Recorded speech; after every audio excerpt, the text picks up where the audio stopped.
night to forget. The house was silent except for the hum of the refrigerator in the kitchen and the occasional creak of the floorboards settling. I had planned a peaceful evening alone, a rare luxury that I'd been looking forward to all week. My roommate was out of town, and with no obligations or interruptions, I could simply exist in the quiet. I didn't mind being alone. In fact, I often preferred it. People have always said I'm too comfortable with solitude, but they don't understand the kind of peace it brings. Tonight, I had a cozy plan. A movie marathon, some popcorn, and maybe a bottle of wine.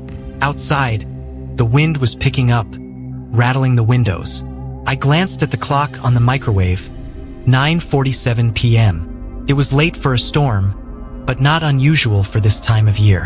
The weather forecast had mentioned scattered showers, and sure enough, I could hear the first drops of rain tapping against the glass.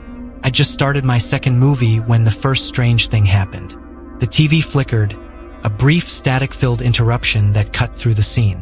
It wasn't the streaming service buffering, it was more old school, like something you'd see on a VHS tape.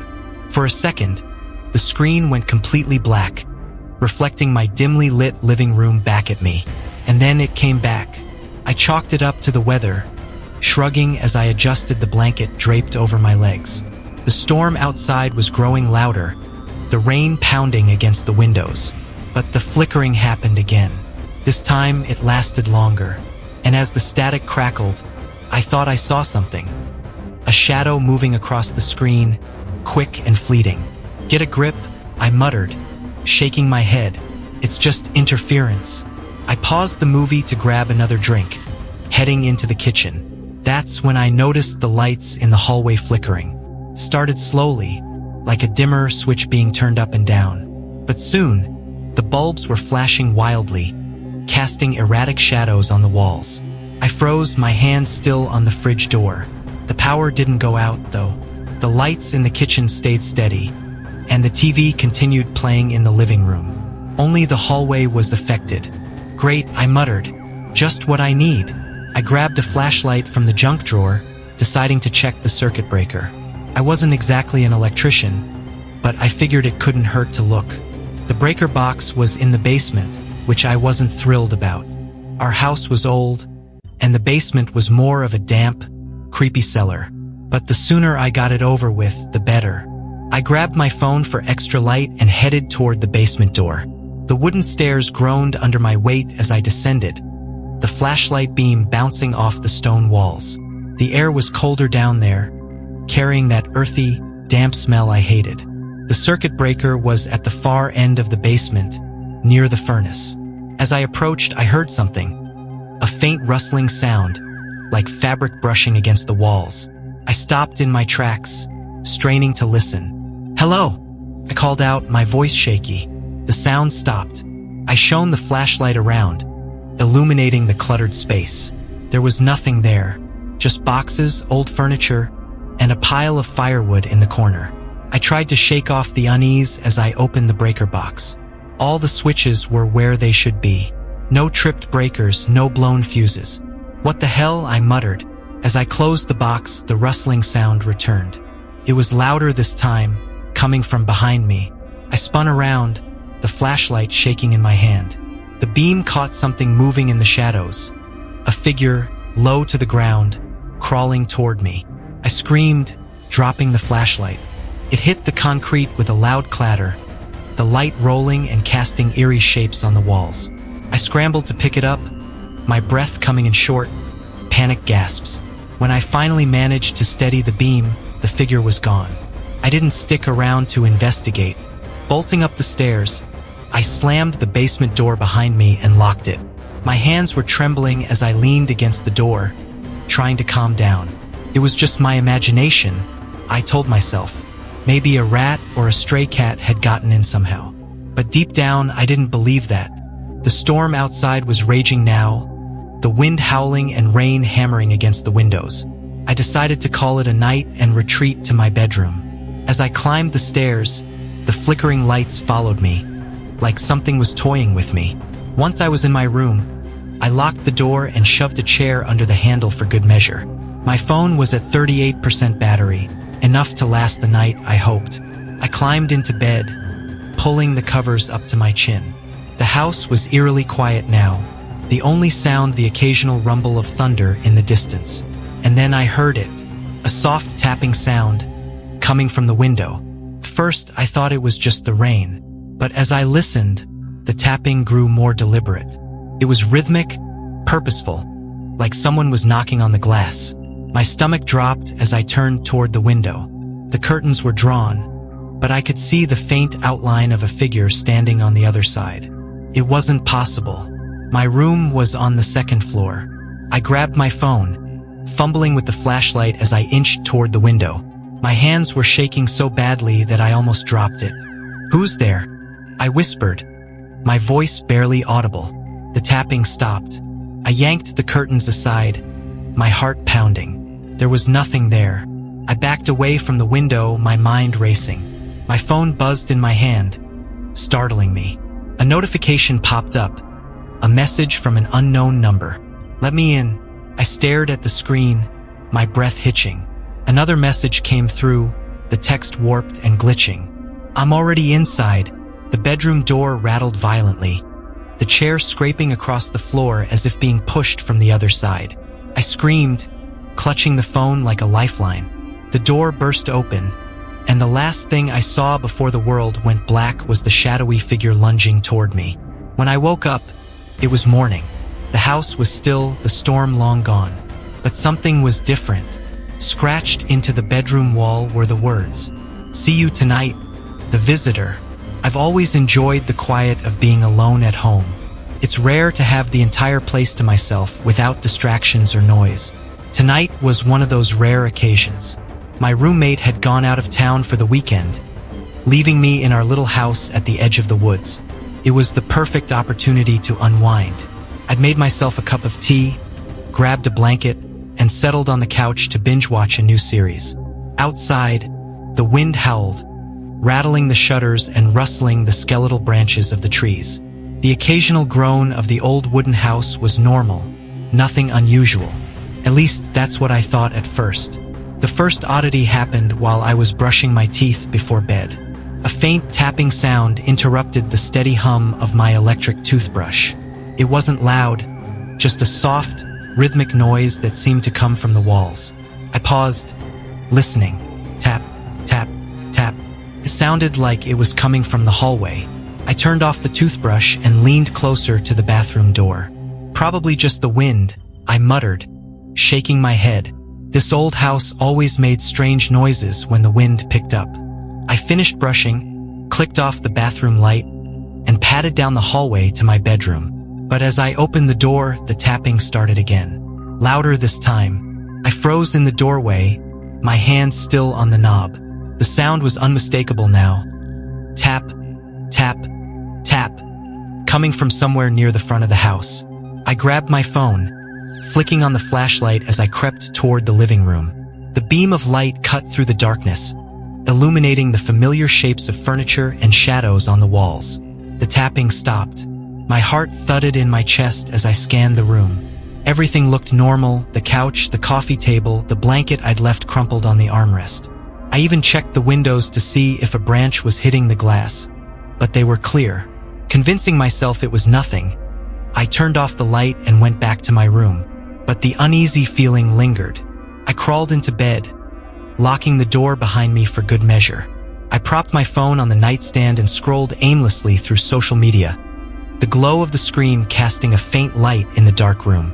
The sounds of the house had quieted, leaving only the faint whine of the wind outside. That's when the tapping started again. This time it was on my bedroom door. The sound was soft, almost polite, but it chilled me to my core. My throat tightened as I stared at the door, the handle glinting faintly in the dim light. "Hello," I called out, my voice shaky. No response. I sat up in bed, clutching my phone like a weapon. The tapping continued, steady and deliberate. Tap, tap, tap. "Who's there?" I shouted, trying to sound braver than I felt. Silence. The handle jiggled. My heart leapt into my throat. The lock held, but the sight of the handle turning sent a jolt of pure terror through me. Someone or something was on the other side. "Go away!" I screamed, backing away from the door. The handle stilled, and the tapping stopped. For a long moment, the house was silent again, save for my ragged breathing. I waited, phone still clutched tightly in my hand. After what felt like an eternity, I crept toward the door, pressing my ear against the wood. Nothing. Summoning every ounce of courage, I unlocked the door and cracked it open. The hallway was empty. I stepped into the hall, the flashlight on my phone cutting through the darkness. The air felt colder than before, the kind of cold that seeps into your bones. "Hello," I whispered, my voice barely audible. I checked every room in the house, opening closets and peering under furniture. Everything was exactly as it should be. There was no sign of an intruder. But when I returned to my bedroom, my stomach dropped. On the floor, just inside the doorway, was a single muddy footprint. Panic set in. I grabbed my phone and tried calling 911, but the call wouldn't go through. The screen displayed no signal, even though I'd had full bars earlier. I shoved a chair under the doorknob, barricading myself in the room. My mind raced with possibilities. Had someone broken in? Was I imagining things? And then I heard it again. Tap, tap, tap. This time it wasn't the door. The sound was coming from the window. I turned slowly, the flashlight shaking in my trembling hand. The curtains were drawn, but I could see the faint outline of a figure standing just outside the glass. My breath caught in my throat as I inched closer. The figure didn't move, but its presence was undeniable.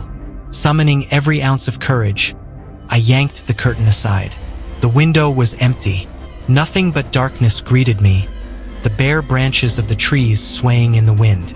But as I stood there, staring out into the night, I caught a glimpse of something, a faint reflection in the glass. It wasn't my own. The figure was behind me. I spun around, the flashlight beam cutting through the room. But there was nothing there. The room was empty, the chair still wedged under the doorknob. I backed into a corner, my chest heaving with shallow breaths. That's when I heard the whisper. It was faint at first, like wind slipping through a crack in the wall. But as I strained to listen, the words became clear. "Let me in." I shook my head, squeezing my eyes shut. "You're not real," I whispered, more to myself than anything else. The whisper came again, louder this time. "Let me in." The room grew colder, the air thick and suffocating. The chair under the doorknob slid away, as though pushed by an invisible hand. The handle began to turn. I screamed, clutching the flashlight like a weapon. But before I could do anything, the door flew open, slamming against the wall with a deafening crack. And then, there was silence. The next thing I remember is waking up in the corner of the room, the sunlight streaming through the window. My phone was on the floor, fully charged, and the door was closed. I searched the house, but there was no sign of footprints, no scratches on the walls, nothing to prove that anything had happened. But I know what I saw, and every night since, I've heard it. Tap, tap, tap. Always at midnight, always waiting. The shadow in the dark. They always say your first night alone in a new house is the hardest. You hear noises you've never heard before, see shadows that don't seem familiar, and feel a kind of isolation that's hard to explain. When my parents left for a week-long trip, leaving me in charge of the house, I was more excited than scared. The place wasn't new to me. It was the home I'd grown up in. "It's just one night," I said to myself, glancing at the clock on the wall. 10:47 p.m., too late to back out now. The house was quiet except for the ticking of that clock and the occasional groan of the wooden floors. I'd been lounging in the living room, watching some old horror movie I'd seen a dozen times before. I wasn't really paying attention. The sound of the TV was just comforting. But as the movie reached its climax, the screen flickered. I frowned. The storm outside had been mild, just a light rain, no thunder or lightning. There shouldn't have been any interference. The screen went black for a moment, reflecting my dimly lit living room. Then it came back, but not to the movie. Instead, the screen displayed static. And through the static, I thought I saw something, just a brief flicker of movement. I grabbed the remote and pressed buttons, trying to get the movie back. The static disappeared, leaving me staring at a blank screen. Weird. I turned off the TV and stood, deciding it was time to head to bed. As I moved through the house, the air felt heavier, like the storm outside was pressing against the walls. My bedroom was at the end of the hallway, past the kitchen and a guest bathroom. When I reached the hallway, I stopped. A faint sound echoed down the corridor, a soft, rhythmic creaking. It reminded me of the sound an old rocking chair might make, though we didn't own one. Probably the pipes, I muttered. But even as I said it, I knew it didn't sound like pipes. I flicked the light switch for the hallway. Nothing happened. The bulb had been working earlier. I tested it twice before my parents left. Gripping my phone, I turned on the flashlight and slowly made my way down the hall. The creaking sound grew louder as I approached my room. When I reached the door, I hesitated. Something felt wrong. I listened, my ear pressed against the wood. Silence. Summoning my courage, I turned the knob and pushed the door open. The room was empty. I exhaled, laughing nervously at myself. I must have imagined the sound. The storm, the flickering TV, the dark hallway. It was all just making me jumpy. I closed the door, locked it, and climbed into bed. My phone was at 34%, enough to last until morning if I kept it on low power mode. I scrolled through social media for a while, letting the mindless posts distract me. Outside, the rain continued to patter against the windows. The sound was almost soothing, until I heard it again. The creaking. This time it was closer. I froze, my thumb hovering over the screen. The sound was coming from the hallway, just outside my door. "Hello," I called out, my voice trembling. No response. I got out of bed, my phone's flashlight casting long shadows across the room. The chair I'd placed under the door handle suddenly felt like a flimsy barrier. I approached the door, listening. Tap, tap, tap. A soft knock. My breath caught in my throat. "Who's there?" I whispered. Still no response. The handle jiggled, and the chair shifted slightly. My heart raced as I stepped back, holding my phone like a weapon. "Leave me alone," I shouted, the words sounding braver than I felt. The handle stilled. I stood there for what felt like hours, waiting for something to happen. The rain had stopped outside, leaving the house eerily quiet. Finally, I moved the chair and cracked the door open. The hallway was empty. I should have gone back to bed, but something compelled me to investigate. I stepped into the hall, the air colder than before. The creaking sound started again, this time coming from the living room. As I crept toward the noise, I noticed something strange. The shadows on the walls seemed to shift, like they were alive. I reached the living room and shone my flashlight around. Nothing. But when I turned to leave, I saw it. A figure standing in the corner, hunched and motionless. I froze, my mind screaming at me to run, but my feet refused to move. The figure didn't make a sound, didn't even seem to breathe. "Who are you?" I managed to choke out. I stepped forward. Its face, or what should have been its face, was a featureless void, dark and unyielding. The closer it came, the colder the room grew. I stumbled backward, my flashlight flickering. "Stay away!" The figure stopped, tilting its head like it was studying me. And then it spoke. The voice was a low, guttural whisper, like the sound of wind through broken glass. "You shouldn't be here." Before I could respond, the flashlight went out. Panic consumed me as I fumbled with the phone, trying to turn it back on. When the light finally returned, the figure was gone. I bolted upstairs, slamming the bedroom door behind me and locking it. My phone buzzed in my hand. A text message from an unknown number. "I'm still here." The light in my room flickered, and the creaking sound returned, this time inside the walls. I didn't sleep that night. I sat in the corner of the room, clutching my phone and watching the shadows move across the walls. When the sun finally rose, the house was silent again. But as I opened the bedroom door, my blood ran cold. Scratched into the wood were the words, "See you tonight, the visitor." Started as an ordinary night. One of those quiet evenings where the world feels still, and you feel like the only person awake. I had the house to myself the first time in months. My roommate had gone to visit her family, and I was secretly relieved. I craved nights like these. Uninterrupted solitude, no one to answer to, no noise except for the faint hum of the refrigerator. The weather was perfect for a cozy night in. A chill in the air, a gentle drizzle pattering against the windows. I'd wrapped myself in a blanket, settled onto the couch, and queued up a horror movie marathon. It was ironic, I thought, scaring myself on a night I was alone. But I liked the thrill. The first movie was predictable, the kind of campy slasher flick where the killer's every move is telegraphed. Halfway through, I paused to make popcorn. The microwave's hum filling the kitchen as the rain picked up outside. That's when I heard it, the faintest knock at the door. I froze, my hand hovering over the microwave. It wasn't loud or insistent, just a soft, deliberate tap tap tap. My first thought was that it must be the wind or the rain, some trick of the weather. But it sounded too precise. I glanced at the clock.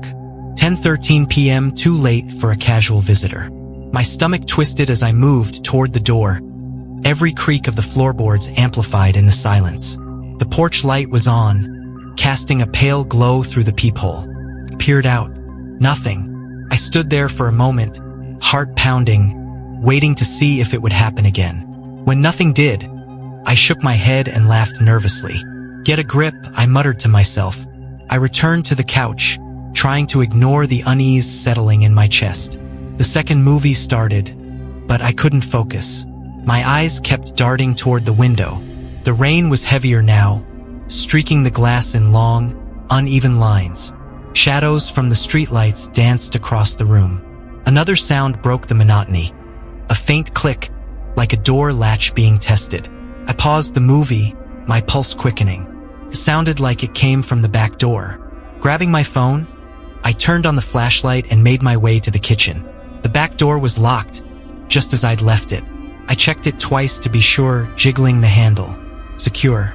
And then, just as I was about to turn away, I noticed something strange. There was condensation on the glass pane of the door, a patch that looked like it had been disturbed, like someone had leaned close and breathed on it. I stepped back, my skin crawling. I told myself it was nothing. Maybe I'd left the door cracked earlier, or maybe the weather was playing tricks on me. I locked it again, double-checking, and headed back to the living room. The house felt colder now, the kind of cold that settles in your bones. I wrapped the blanket tighter around me and restarted the movie. The noises didn't stop. First, it was a faint scratching sound, coming from the walls. Then a series of muffled thumps, too rhythmic to be random. I muted the TV and sat in silence, straining to hear. There it was again. A low, deliberate tap-tap-tap, this time from the window near the dining room. My breath hitched as I turned to face the window. The rain made it difficult to see clearly, but I thought I caught a glimpse of movement, something shifting just outside the glass. Clutching my phone, I slowly approached. The flashlight illuminated the rain-slicked window, but there was nothing there. "Hello," I called out, my voice trembling. No answer. I backed away, my unease growing by the second.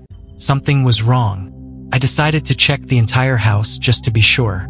Starting with the upstairs, I went room by room, locking windows and doors, peering into every shadow. Everything seemed normal, though the tension in the air was almost suffocating. When I returned to the living room, my heart nearly stopped.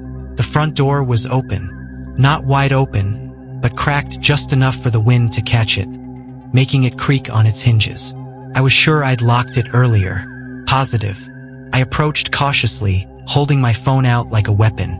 The porch was empty, the rain falling in a steady curtain beyond the threshold. I slammed the door shut, locking it again. The house felt wrong now, like I wasn't alone anymore. I tried to distract myself, turning the TV back on and raising the volume. But every sound in the house seemed amplified. The groan of the floorboards, the whisper of the wind, the steady drip of a leaky faucet in the bathroom. And then the power went out. The house plunged into darkness, the only light coming from my phone. I sat frozen on the couch, my breathing shallow. Somewhere in the distance, I heard it again. Tap, tap, tap. But this time it was coming from inside. I forced myself to stand, clutching my phone like a lifeline. The sound was coming from the second floor, a soft tapping that echoed down the staircase. I climbed the stairs slowly, each step a battle against the fear clawing at my chest. When I reached the landing, the tapping stopped. The hallway was dark, the beam of my flashlight barely piercing the shadows. The doors to the bedrooms and bathrooms stood ajar, each one a black void. "Is someone there?" I whispered, my voice barely audible. Silence. And then, from the farthest room, a low, guttural whisper. "Come closer." I froze, my body screaming at me to run. But I couldn't move. The voice was inhuman, distorted, like it came from a broken speaker. My flashlight flickered, casting eerie shadows on the walls. "Who's there?" I demanded, trying to sound braver than I felt. The door to the far room creaked, swinging open wider. I stepped back, my mind racing, and then I saw it. A figure emerged from the darkness, hunched and shrouded in shadow. Its face was a featureless void, its movements unnaturally jerky. It moved toward me, its limbs twisting at impossible angles. I screamed, turning and running down the stairs. When I reached the living room, the door slammed shut behind me. I didn't look back. Fumbling with the locks, I managed to throw the door open and burst into the rain-soaked night. I ran, not stopping until I reached the neighbor's house. When the police arrived, they found no sign of an intruder. No footprints, no evidence of forced entry. But on the living room wall, scratched deep into the paint, were the words, "You let me in,